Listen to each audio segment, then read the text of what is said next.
Hey, everybody. You have made it to session 6. Don't you worry. We haven't gotten rid of Brent Billings. He's still here. I'm here.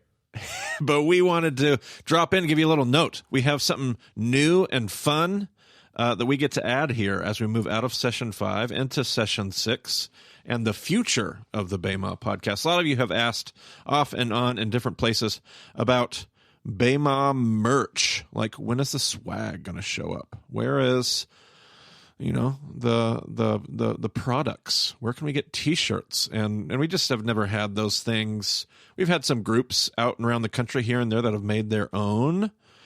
But we recently had a graphic designer who leads a group in Texas. His name is Chris. He's in Lubbock.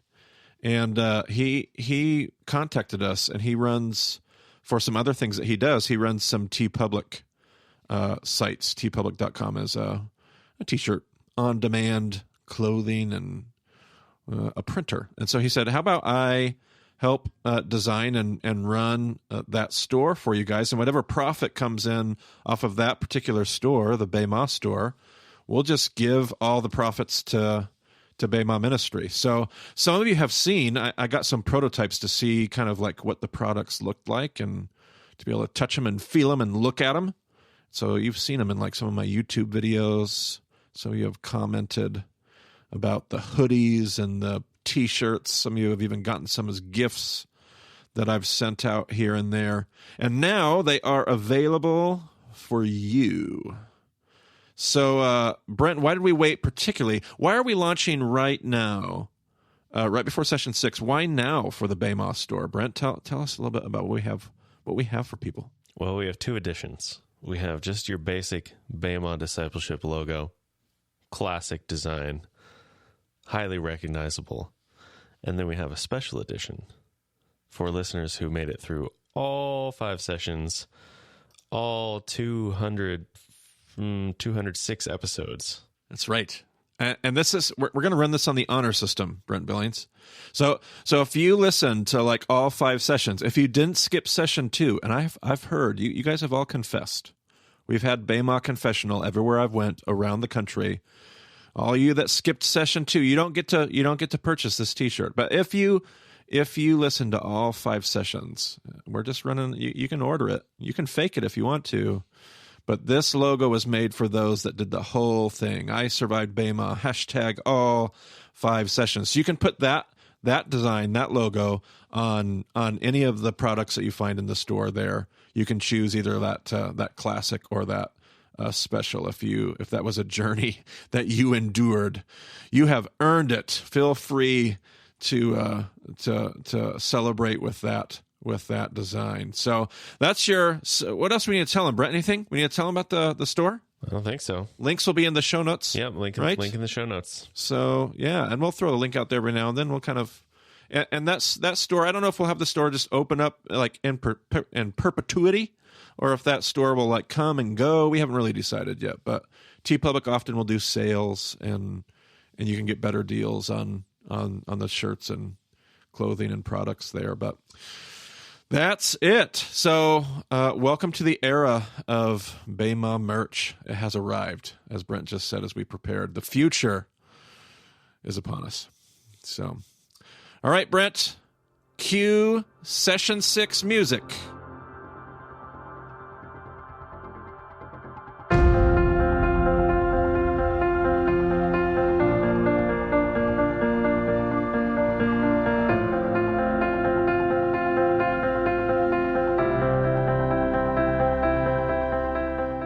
This is the BEMA Podcast with Marty Solomon. I'm his co-host, Brent Billings. Today we will talk about Session 6 and what we hope to accomplish, and some of the things you can expect to find as we journey into the next chapter of the BEMA Podcast. Yes. Session 6. Calling this postscripts. And you had some thoughts about postscripts, didn't you, Brent? I cannot believe you wanted to do this. Tell me more. Tell us all more. It is a Latin term, and you have been corrupted by the seat of Rome. Tell me, so postscripts is a Latin reference, huh? Tell me more about this. It's just a Latin word. Oh. Postscriptum, whatever it is. Okay. Well, I put it in its English form, so it's totally cool. Yeah. I guess. I anglicized it. It is what it is. It is what it is. Well, here we are, session 6. Communicates the purpose. There you go. And just loved the idea. Whoever came, I can't remember who came up with it, but I love the idea. I feel a little weird because this is sort of like the session that goes on forever. There's no definite end to this. I mean, who knows how long we'll be doing this? For as long as we can imagine, really. Yeah. But that's session 6, which is weird because in Genesis 1, day 7 is the one that kind of goes on indefinitely. Sure. And who knows? Maybe God will do something cool with us. Session 7 at some point, someday. We all know that the story of creation got bogged down in day 6, of course. That's where we all got into trouble. Probably where we'll get into trouble in the BEMA Podcast is session 6. Probably. We can only hope. Yeah. So, yes. So we got session 6. It is kind of this indefinite, like our body of work. I guess if you, in some weird random way, if you stumbled onto the BEMA Podcast in session 6, it wouldn't be as bad as stumbling into the middle, Brent, I guess, if you stumbled like into the middle of session 3 or 4 or 5. Session 6 might stand more on its own, but it's really not our body of work. Our body of work at the BEMA Podcast is really sessions 1 through 5, which are meant to be consumed in linear order from episode 0 through, what do we have altogether, Brent? What did we have? 212? No, 204. 204, and that didn't count episode... This is episode 205. Yeah, that's right. So those episodes are all kind of meant to take you on this linear journey from the very beginning all the way through Scripture from Genesis to Revelation, and then a quick little jaunt through church history. So if you stumbled into our podcast in session 6 and you're like, what is like what's the meat and potatoes? What is the core? Like, what are you guys talking about? Well, we're talking about we're going to keep going back to the conversation that surrounds sessions 1 through 5 and those couple hundred episodes there. So would you add anything to that, Brent? Any advice we have for any? We are going to make assumptions about you having heard the first 5 sessions. Right. At some point. Some of the episodes may be a little more generalized. We're not necessarily, we'll refer back to other episodes. We'll tell you like, hey, what we're talking about today specifically is in relation to episode 10 or whatever.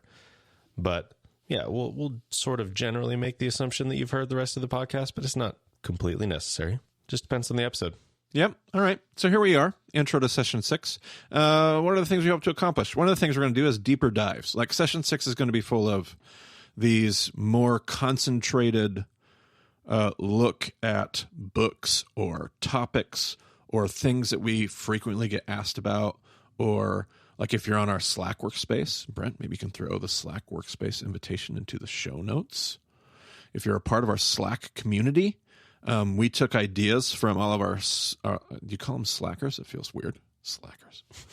But we... Podritioners. We asked all of our podritioners on Slack what they would love to see or hear more about. And so we're going to do a lot of that. We're going to do, like, a lot of people thought that we could have done more with the prophets in session 2. And so we're going to take some prophets. And part of the reason we don't go into depth on some of this stuff is because Marty just doesn't have a well of information about everything. And so there's areas of the scriptures where I'm just simply weaker. I don't have as much material. I don't have a depth of knowledge to really dig into and share from. So what session 6 is going to force me to do is learn some more, because we always want to be learning. We always want to be digging. Right. And it's been a couple of years since we've done the prophets, so there's a good chance you've come across some stuff in the meantime anyway. Yeah, definitely some things. So we'll do that. We'll take a couple prophets, maybe one prophet, and have a few conversations about Isaiah, or maybe we'll do 3 deeper conversations about 3 different prophets, and then we might talk about the Midrash, because everybody's got questions about the Midrash, and I'm always learning things about the Midrash, like how cool of a thing is that? And so we'll talk about that. And one of the things I'm looking forward to is doing like character studies. Like, what if we took found a character in the Bible like Peter, and just had like 2 or 3 episodes just following the life of who Peter is, and what we can, if we just focus on his life rather than particular passages. So those are things that we're going to do. Those are things we're going to hope to talk about and just see where it goes. Maybe there'll be topics that will hit us. Want to do some episodes maybe on like the Holy Spirit, or I don't know. Could be anything. So there you go. And we are going to have some guests. We are. That's going to be the one of the new wrinkles. Who doesn't enjoy guest interviews on podcasts? Well, we haven't done. I don't know. We might find out. That's right. So we're going to have some guests on the show here. We're going to do some guest interviews. Some of those interviews might take us over the course of we might get a few episodes, might get some mileage out of a conversation. But we'll have some guests on the show. Our first guest is coming in the very next episode. Absolutely. Very excited about that guest. It'll be fun. Do we want to promo the guest? I don't know. Can we do that? Do you think he's reliable? Well, he's certainly not reliable. And like you said, we may start off this whole thing on the wrong foot. I mean, it's my good friend Reed Dent from CCF, Christian Campus Fellowship. I always say it backwards. At Truman State University. We've linked his sermons a few times. Fantastic friend. I love the way he communicates. Honestly, he's one of my favorite communicators. Don't tell him I said that. We give each other plenty of a difficult time, but I'm excited for that. It'll be fun.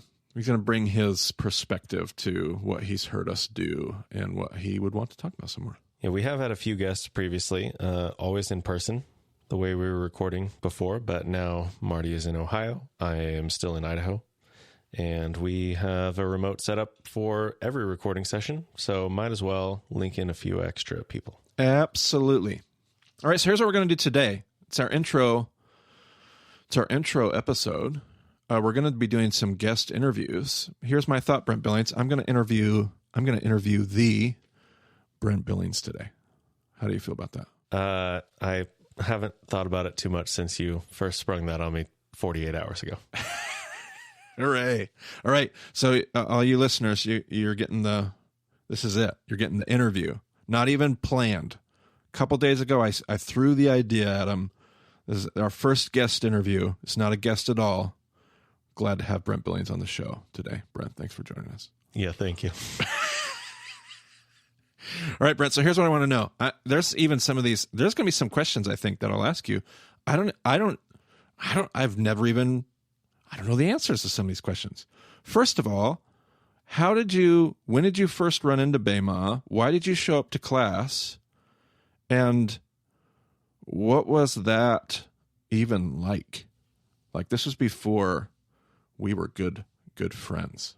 I feel like I've mentioned this on the podcast at some point before. Maybe I haven't. But I moved to Moscow, Idaho, to work for Real Life doing video production. And so I was on staff of the church. And at that point, I think you'd been in Moscow for a couple of years, maybe. And you had started doing your BEMA classes. I think you were in the middle of your first session, like halfway through your first session when I came on staff. And you were in the conference room. That's kind of the way the offices were set up. There's like the kitchen and the copy room and the conference room kind of in the center of the building. And then all around the outside of the building were the offices. So I would walk down the hallway to go to the bathroom or something, and I'd hear all this yelling and screaming and jumping up and down inside the conference room. And that was kind of my first taste of BEMA. Heck yeah. But, I eventually made some friends with some people who were in the middle of the class and always heard good things about it. And so about a year after I moved here, you were starting up a new session or whatever, a new run. Yeah. That was your second time fully through the material. Right. When I jumped in. So, and I guess you had been working on it for some time at that point, but, there was quite a bit of refinement, after the first one, I think. And that's where I got into it. Now, at that point, I can't remember where this fell in the history of where we were at for life. Was I preaching as a part of the team at that point? Had you encountered my teaching before you came to class? Yes. So you had preached, I think, 2 times before I got here. And then you were beginning to show up on the preaching schedule more often. So I'd heard a fair number of your sermons. Okay, so walking into BEMA wasn't like a blindside. This is Marty for the first time. Right. Yeah. What was that experience like? Walking through the first handful of BEMA classes. The BEMA classes specifically. Yeah. Yeah. I don't know. It was definitely eye-opening. I remember probably the first teaching that I remember of yours, and I know I'm going to mention this and we're going to get like 1 million requests to find it because it's not currently available online, but I think it was a few months after I started working for the church, and you were preaching on communion. We did a 2-week series on communion, and you were doing the first week, and it completely changed everything I had ever thought about why and what is happening with communion. Yeah. Yeah. So that was basically what I was in for with the rest of BEMA. Some stuff more surprising than others, but all of it just a complete perspective change from what I had grown up thinking. Yeah. Now you just kept coming to BEMA. So you went through like a rotation of BEMA, and then we went to do the next iteration of BEMA, and then you were still there. Right. And I was like, well, Brent's still showing up. And so you've been through multiple rounds and now the creation of the podcast itself, because BEMA wasn't a podcast when we got started. BEMA was just like you said, a handful of college students in a conference room. It was just a class. I think it was the iteration that you joined us for that we started recording. Those recordings are not available. Do not write me for those. And they're terrible. You don't want to listen to them anyway. Oh, there's a reason we started doing things the way we did. Absolutely. So BEMA wasn't a podcast. When you think of all the different rounds of BEMA that you were a part of prior to us starting to record, can you see an evolution? Not about Marty personally. That's obviously a huge part of it. But can you see an evolution of the material, the emphases, the conversation, the dialogue, the spirit, the posture, the tone? What are the things that stand out when you think of like how BEMA has evolved over time? Yes, no, and in what parts? So I went through one full iteration, and then the second time through, we basically went through Torah at normal speed. And that's the point when you decided you wanted to do the podcast, starting in the next year. So we crammed the entire, if you can imagine this, Torah in about, 3 or 4 months, and then 3 or 4 months for the entire rest of the material. So the second time through, it's hard to say how much was different just because the way we did it was very different than the first time through. So yeah, I would say maybe some individual teachings or some understandings evolved. I can't necessarily pinpoint any like overarching ideas that shifted very much. At that point, you were 7 years into the journey, so I think you had pretty well solidified the narrative that you were working from. Yeah, definitely the narrative. From a personal level, I can remember the evolution we went on, because there was like BEMA 1.0, the one that you would walk by in the hallway. It's funny you described it the way you did, because there was a lot of yelling and screaming and Marty jumping up and down. And Marty was very passionate and younger, 10 years younger than I am now. And I was still processing. I think I was still deconstructing. I was still processing, like, can BEMA even find a place in the church? Like, I was so angry at the church, and then real life created a space for us. And like my tone started to change, and I was watching what was happening to my students and my disciples. They were kind of angry, and they took on the same tone and demeanor of me as a teacher, which makes all kinds of, and I was becoming convicted by that. So I think our tone has evolved in that. Let's talk about a Brent Billings example of this. Well, I have one other thought. So okay, excellent. I would say since we started the podcast, I have seen your thoughts on it evolve in the sense of who BEMA is for, because very much, and I think still today, your passion is college students for a lot of good reasons. But I think God was kind of slowly prying you open to the idea that BEMA can be for other people, and that there's no point where God says, okay, I'm done trying to work on you. I'm going to move on to some other people. So I think I've seen that open up for you in the last 4 years. Oh, I love that. And I'm glad, I'm hoping that all of our impact executives hear you say that out loud. I didn't even ask you to say that. That's so good. Here's Brent Billings testifying to the fact that my passion was college students. Whew. That's good. Absolutely. Do people think it's not? There's been times. There's been moments where people wondered if I even was running a campus ministry. Well, yeah. Yeah, definitely. So that's good. Okay, so I want to talk about a Brent Billings example that I know and remember, because when Brent Billings was coming, everybody loves how I always say your name in its fullness, like never just Brent Billings. When Brent Billings started coming to BEMA, it was just Brent. There was no Darius at this point in the Billings history, but there was a Maggie. And I can remember some of the first, like my earliest memories of Maggie, the Maggie exposure. And we won't speak for Maggie. We need to have her on the podcast and interview her herself. But what was her experience with BEMA from a distance when she wasn't a part of the study? So Maggie, I would say, I don't necessarily want to call her skeptical, because I feel like it's not quite the right tone. But she is very much, she's not necessarily going to take everything at face value right away. Right. She's really good at digging into stuff, and yeah, like skeptical is kind of the right term, but kind of not. But yeah, she's, she wants to verify things. She wants to validate things before she just takes it and runs with it. I'm maybe a little more, if I'm excited about an idea, I'll just go for it. And there are different strengths and weaknesses to each of those approaches. But yeah, that's kind of her. Like, it took her a while to kind of get into it. BEMA is not an easy thing to just hand off to somebody. Like, oh yeah, let me tell you what I'm learning, when somebody has no clue what you're talking about. That's a hard thing to pass on, especially within a family, especially to a spouse. I remember when I started doing Israel trips, and every now and then you get a spouse that goes on an Israel trip, and I go, boy, be prepared for how difficult that is. My wife didn't go on any of the trips until my very first trip. So I had gone on all my trips. That was a hard thing it doesn't just translate easily. It's not just like, oh, let me tell you about what we studied today. Chiasms.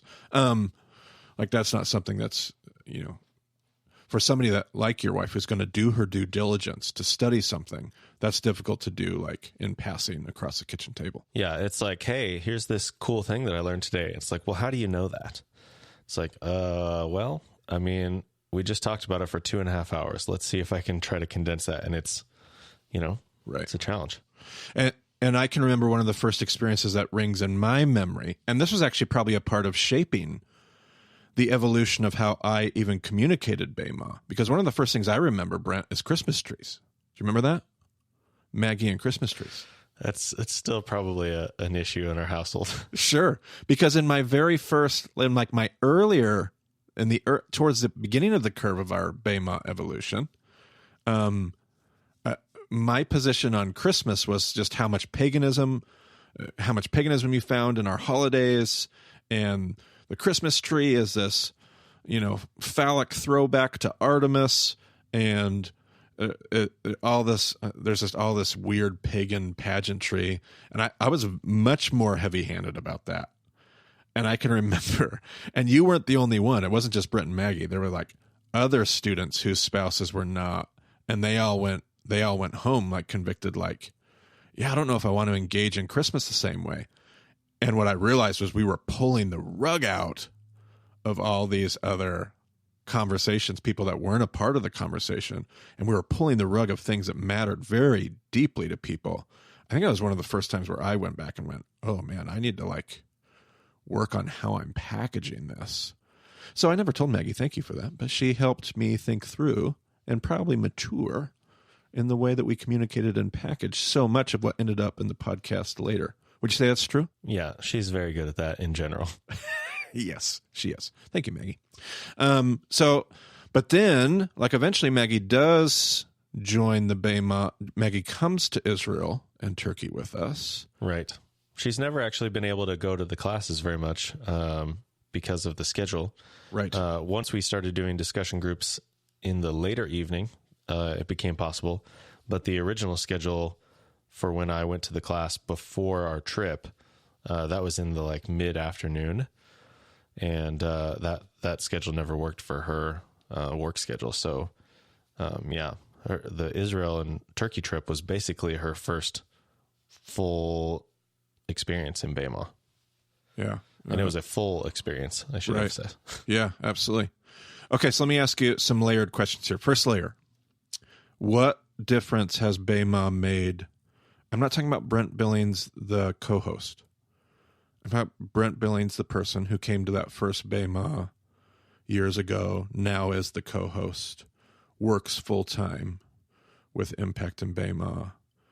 That Brent that's been on that whole journey, what difference has BEMA made for you on a personal level? And for those that don't know Brent Billings, like, what would you? Are you much of a feeler, Brent? Like, our emotions, No. your strength? Absolutely not. So this is not exactly a question that just is going to like, warm feelings just overflow from you. But I mean, I'm not necessarily.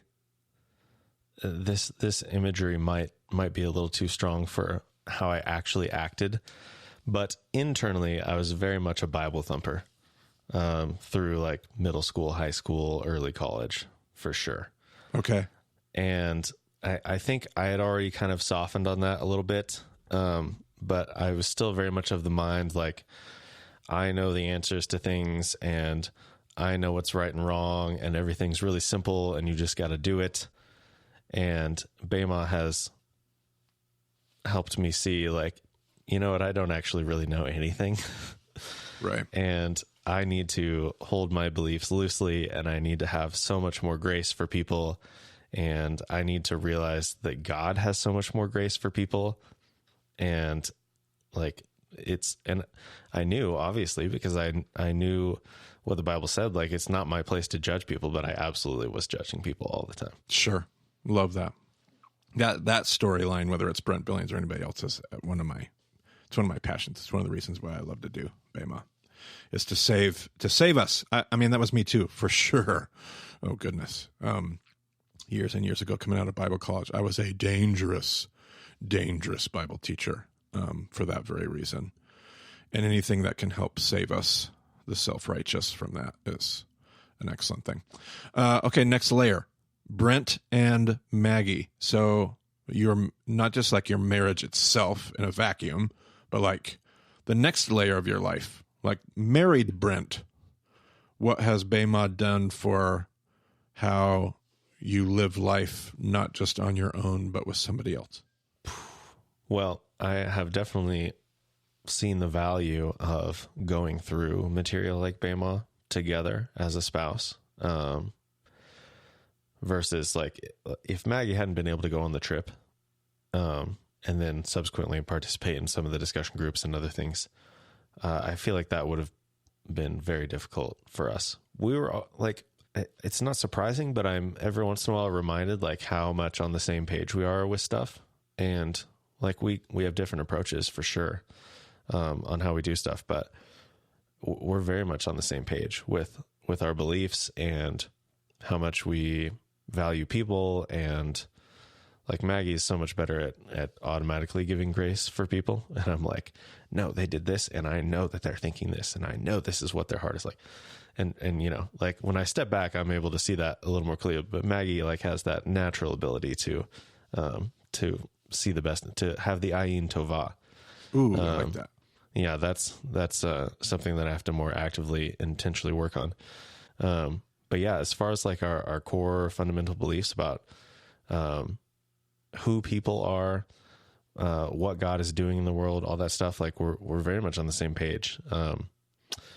And I think like we both evolved and changed since we got married. But thankfully we've more or less been able to do that together. Like obviously a little bit of like, I was a little bit ahead of her in some ways, just because I was exposed to the material a little sooner, but for the most part, like we pretty much stayed pretty well in sync, I think. Yeah. Maybe she would disagree, but Right. Well, the one thing I have heard and experienced for myself, but hear from so many others, is BEMA, when you're both involved, has given you a language to communicate values, kingdom values, family values, missional values. All of a sudden, you're able to like communicate. And the one thing we work really hard to do, because it's really easy, is to not make we're not trying to make a cult. Like, we don't want a language that only BEMA people can understand. But when you're in this study together, you do start to use things like alien, orphan, and widow, and trusting the story. And like, there are just some real taglines that help give us handles. And we love to share those with Everett, but we don't need every Christian in the world to have to use them. But they are really, really helpful. I also know, by the way, as a side note, everybody's going to hear your story about Maggie and the trip, and we're going to get emails about trips. We get those anyway, but let's just head that off at the pass now. We always have trips. We're always rotating about every other year. I love to do trips in the even years. So whatever the even year, odd years, I take off with my family to be home, so I'm not out of the country all the time. But even years, I devote to taking trips. If there's any trip info to be had, it will be had at our website on the news tab. So I'm sure Brent can throw something in the show notes, or if you just go to our website and go to the news tab, you're going to find if there is anything, it's on that tab. If there's not anything, it's because there's nothing that we can release right now. And we can also invite you to sign up for the BEMA Messenger, which is at that same tab. You'll see a sign up for a monthly newsletter. At this point, it's monthly. We try not to fill up your inbox, but we do. If we have that newsletter list, will be the first to know about trips. So sign up for that newsletter. You'll know all kinds of things about any events that we're going to do, but trips will be one of those things. So sign up for the BEMA Messenger and look at that news tab if you're looking for any information about trips or registration for trips or anything like that. Yeah, whenever you may be listening to this, you can check the news tab and see if there's something currently happening. But if you want to be notified immediately as soon as we announce something about a trip, BEMA Messenger is definitely the way to go. I can imagine we're not far from a world where we're going to fill up a trip pretty quickly. Has not happened yet. We have not filled up a trip to its fullness once. So that's never happened at the time of this recording. But I can imagine we're probably not too far away from watching trips eventually fill up. What's the maximum trip size? I'm going to cap trips at 50. You can technically do 54 in a charter bus, but I'm going to cap it. 50 would be a 50. Lot. Whew. Yeah, my trip was 34 participants, I want to say. Yep, and your trip was a sweet spot, man. That's it. 30 to 35. That is the magic. That's where the magic happens right there. Okay. It's good. It was a magical time, I guess. There you go. If you want to use that term. Yeah, there you go. Okay, so last layer, back to our conversation, back to our interview. You have you and Maggie, but then there's this other new component, which is the Darius and the children components. And if you can you imagine a world where you're dad to Darius without having BEMA? What kind of difference has I was at your house not too long ago, Brent, and we had Darius, you had him reciting, prompted by dad, but he's reciting Genesis chapter 1. Like the cutest thing Darius is already the cutest thing I've ever seen, heard, or encountered on the face of the planet. But to listen to him say Genesis 1 was unbelievably moving. Tell me more about, as dad, what your perspective is on that. Yeah, I just know like how destructive it has been for me to be focused at a foundational level on the sin of humanity and not on the goodness that God created. And I just want to instill that in him as soon as possible. Yeah, it's good. So would it be safe to say, as we kind of work towards wrapping this thing up here, would it be safe to say that BEMA's been, this is weird, this feels like tooting our own horn here. Has BEMA been a life changer? Definitely. We believe in BEMA. If I don't believe in BEMA, I better not be doing this. So right, yeah. I don't want this to be about self-promotion, but we do this because we believe that the things that people handed us, the things that teachers gave me years ago, the reason I'm doing this is to give those same things to somebody. Gave things to me and it changed my life without a doubt. Like it was radically perspective shift. Like I can't even talk about it. It's too emotional. Like the things that it did to me. I've longed to share that with other people. And you would say that's pretty safe. It's pretty safe to say it's a good thing. Yeah, I mean, that's exactly why I'm doing what I'm doing. I work for Impact now, but that wasn't the case for the first 3+ years. And I just felt so moved by it that I was willing to dedicate whatever amount of time I could. So, I mean, hopefully that's a pretty good endorsement. Which is a great segue to our conclusion, what I want to close with today, because you now do work for Impact and BEMA, and you're able to give your full-time vocational energy to this. And you've only been able to do this because of the help of so many people. Like, there are a ton of people, literally hundreds of folks, many of them that have just made significant sacrifices, but they are what the world might classify as little. They're like $7-10 a month, but they made a sacrifice to be able to give that monthly over and over and over again. And there are so many of those givers that they're employing you and your family full time in a way that you can not have to go out and beg for bread or health insurance or any of those kind of things. Like, that's pretty awesome, right? Right. Yeah. And I've had a chance over the last year or so to speak with a handful of donors, and like the hearts that people have for ministry and for what God is doing in the world is just incredible. Every time I'm like, I know this is going to be a good conversation, but every single time I come away so refreshed and so encouraged and so moved by how God is working all over the place. Yeah, and there are $7 and $10 a month givers, and then there are people that have given like $7,000 and those gifts, and that's obviously just as stunning on other levels. And we just say thank you to all of you.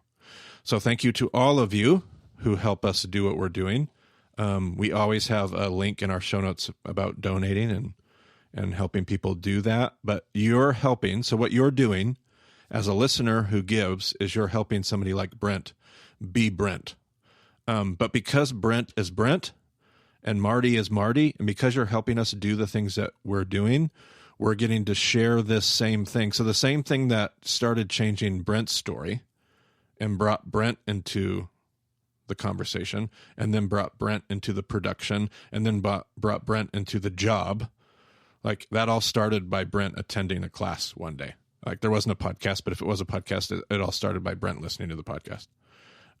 The same journeys that you've experienced are being made possible because, like, you're involved, like you're a partner. You are somebody. One of our listeners shared this metaphor about Obi-Wan Kenobi. Remember that guy? I do remember that guy. And he gives Luke Skywalker a tool. It's called a lightsaber, right? And this tool enables Luke to become a part in a very special way of the story. What is it? It's your father's lightsaber. This is the weapon of a Jedi Knight. Not as clumsy or random as a blaster. An elegant weapon for a more civilized age. For over 1,000 generations, the Jedi Knights were the guardians of peace and justice in the Old Republic. Before the Dark Times.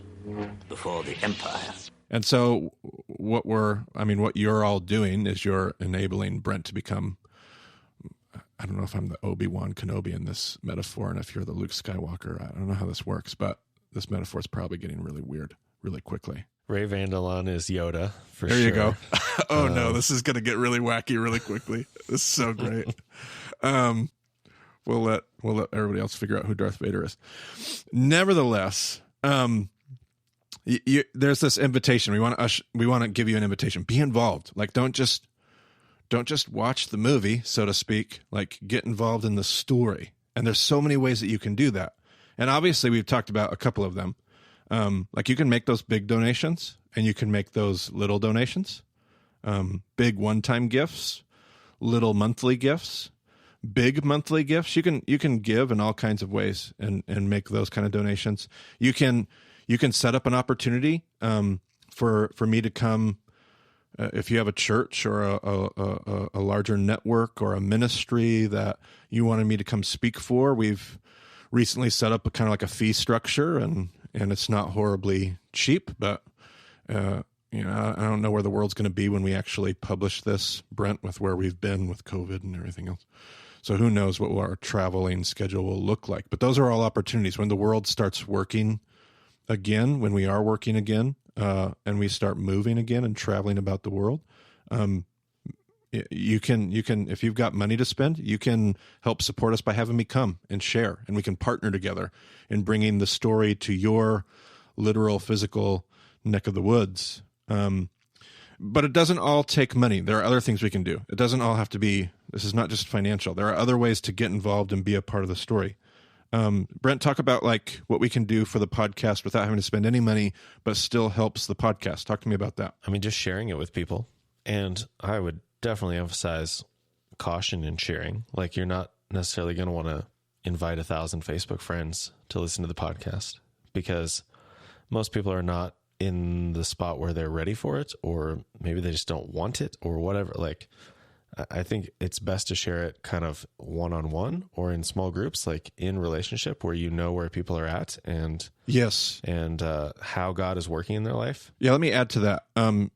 This is not about world domination, all right? This is not about BEMA having to get more and more listeners. This is about BEMA being a tool that's helpful for the right people at the right place in their spiritual journey. So there are some corners of the world where our listeners have a reputation for being a little overzealous with their recommendation. Just be aware of how the podcast isn't for everyone. It's not useful for everyone, but know who it's useful for and recommend it. We're not asking you to just like blast it over there and start recruiting listeners from every corner of no. It's a tool that we hope that God uses, and it's not the only tool, and we don't believe that God's going to use it everywhere. He's going to use it in the places where it's going to be helpful for his purposes. So love that, and I love your caution there too, Brent. That's excellent. What else? The other thing is just getting involved in some kind of discussion group and wrestling together in a community of people, because it's so much better when you have other perspectives around you going through the same thing, but coming at it from different angles. And we have hundreds of discussion groups around the world, which is just crazy to think about. Every single time someone emails to be added to the map, I'm like, oh, I love it so much. And I just dream like, okay, how can I figure out a way to do a road trip? And I'm like, okay, we could go there, and then I could swing it. Yeah.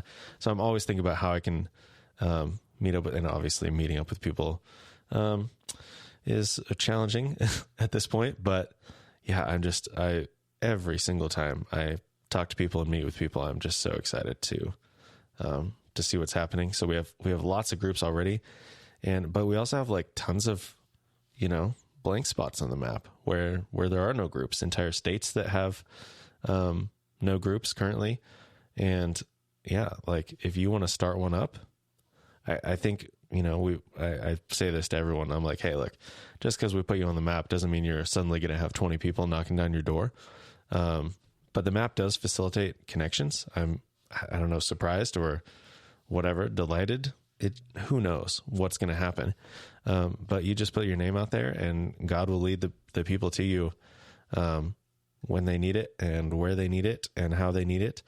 And sometimes that's through the map. Sometimes it's through personal connections and whatever else. But either way, it's good to be in a discussion group. It's good to be in, and it doesn't have to be an official discussion group. Even if you just want to have a couple friends and get together and talk about it, you don't have to be on the map if you don't want to.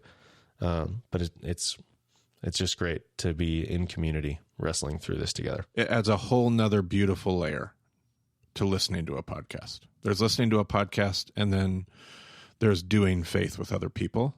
And hopefully BEMA is a part of faith and shaping your faith. And so doing it with other people is just absolutely, no question, a whole nother beautiful layer to all of us. So yeah, host a BEMA group or attend a BEMA group or whatever, but be involved. Send the podcast. You can also, I know you love this, write a review. I mean, hopefully a positive one, but that's up to you. Write whatever kind of review you want. But give us a positive review. Give us, whatever, 4 stars, 5 stars, whatever. Well, Probably in your world, it would be 4 stars, but for normal people, 5 stars is what they're going to want to use. Yeah. So there's that. So the more you do stuff on iTunes, especially, and give us reviews on whatever podcast platforms you use, the more it helps the podcast, the reach of the podcast, the functionality of the podcast. It helps us a ton. So you can feel free to help us out in that way. We'll keep making resources too, Brent. We've been experimenting with video this last year, and we're going to keep doing that and keep trying to just toy with new ideas. Some ideas work. We keep doing them. We make them better. Some ideas don't work. It's totally fine. We get rid of them. We stop doing them. But we're going to keep trying to make resources and making them available. And I got some cool things on the horizon I think we might be able to talk about soon. We'll have to see. Stay tuned. We might have some new resources coming your way. I'm excited. Anything else, Brent, we need to do before we close this thing up? I think that's it. Our first guest interview, Brent. Sure. Billings. And at this moment, as our new Session 6 music, which as we record this has not been picked out yet. Nope. Is coming in. Absolutely. Okay.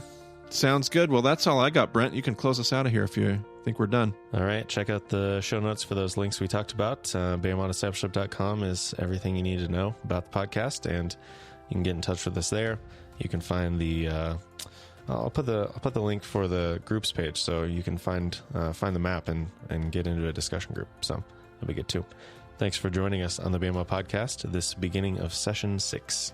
We'll talk to you again soon.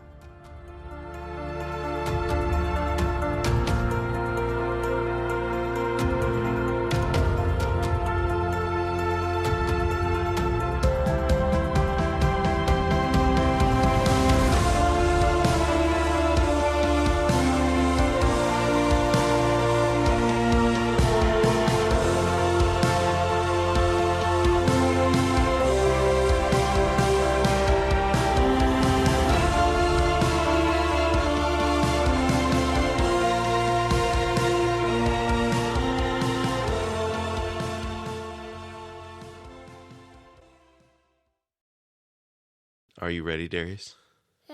In the beginning. In the beginning, God created and the earth.